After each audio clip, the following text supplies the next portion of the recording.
Hey everyone, in this video I'm going to show you how to go in and enter your items and print your tags. So when you're ready and you are registered as a consignor and you have your consignor number, you can go into the event that you are a consignor at, whether it be London, Kentucky, you would click here. And if you're Pikeville, Kentucky, you would click here. Go to Consign. Go down to Sign In, Enter Items.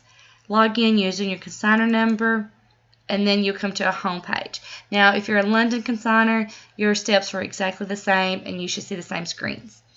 Here, make sure that you are registered, you have signed your seller agreement, you are signed up for a drop-off appointment, a pickup appointment, and then a volunteer work shift if you want to work any of those.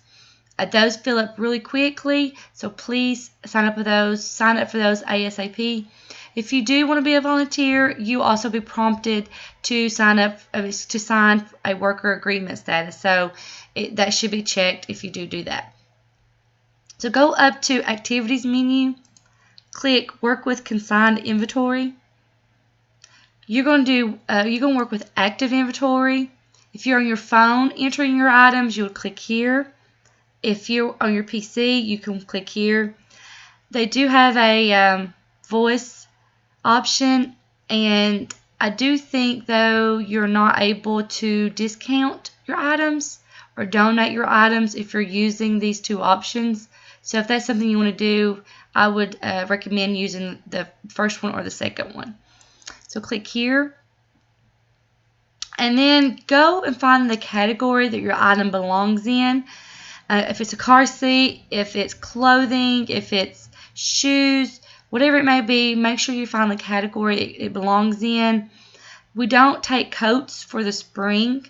That's for fall only. If it's a light jacket, a hoodie, or a sweatshirt, that will go under clothing. We're not taking men or women, so it should only be under boys or girls. Costumes are for fall only. If it's dress up, play, you can put that under toys if you want to, or clothing. Some people like to put it under clothing because it's on a hanger, so they hang it up with the clothes. If it's something that you're putting in, for example, if it's a fireman suit and it comes with a fireman hat and the jacket and the boots, you might want to put that in toys because you would put that in a baggie and ziplock that in a Ziploc baggie. So it depends on if you're hanging it up or if it's going to be in a bag, if you want to put it as a toy or clothing. But the category is to help you when you come in on Sunday to find your own items. As long as you know what category you put that item in, it will be easy for you to find. So let's say, for example, I have a DVD and the size would be 0 since it's a DVD, and I'm going to call it a Thomas the Train.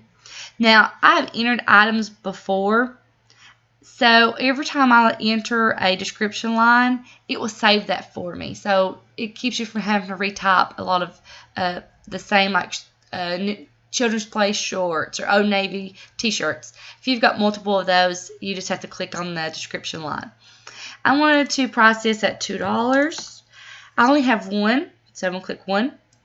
And let's say that I want this item to be discounted and donated at the end of the sale. So I'll click both of those boxes. I'll submit the item. And you will see down here that you have a list of your inventory.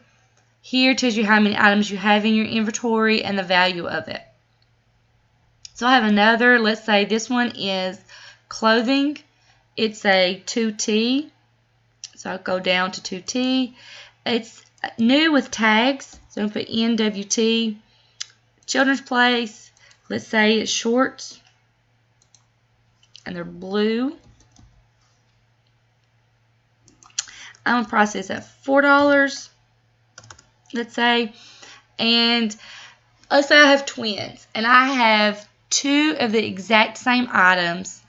One is new with tags, but the other one is not. You don't put that as quantity of 2. Those are 2 different items.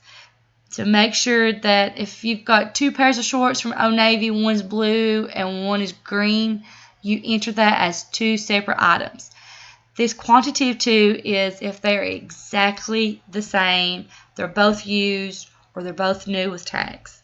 So don't confuse that if you're trying to enter those, if you're trying to do your quantities.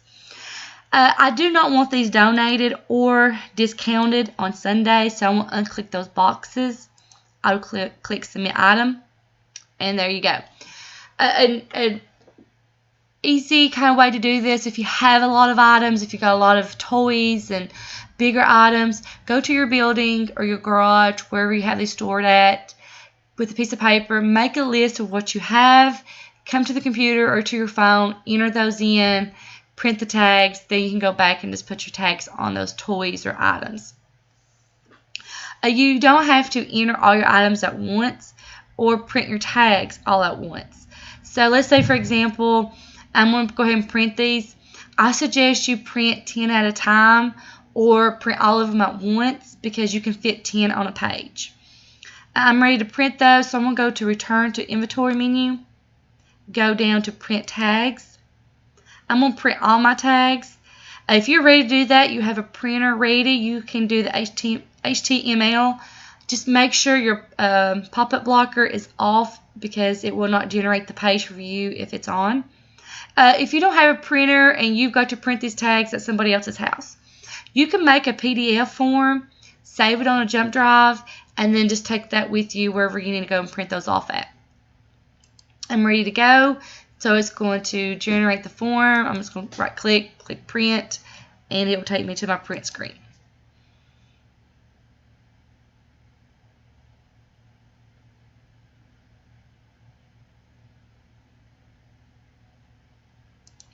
Okay, you'll notice that on this one it says no discount, and this one's left blank. And what that means is if it's blank, then it will ring up half price. I marked this item as discountable on Sunday. So this would ring it for $1. So when shoppers come in, we tell them if the sticker has no discount, it rings up full price. If it's a blank above the price, then it will be discounted. And the same for donate. It will say donate. So when we have our charity member there who will be taking our donated items on Sunday evening, they will go through and find the ones that says donate. So I finished printing those off. I came back a few days later. I need to enter some more items, print those off later. You just go into your active inventory, enter those items. Then you come down to print tags, and you're only going to print selected tags. So I would then go and say I only want to go and print all unprinted tags. So you don't have to print them all off at once. If you don't, you do have this option. Just know it's right here. If you have any questions about how to enter your items or print your tags, please send us a Facebook message or email. Thank you.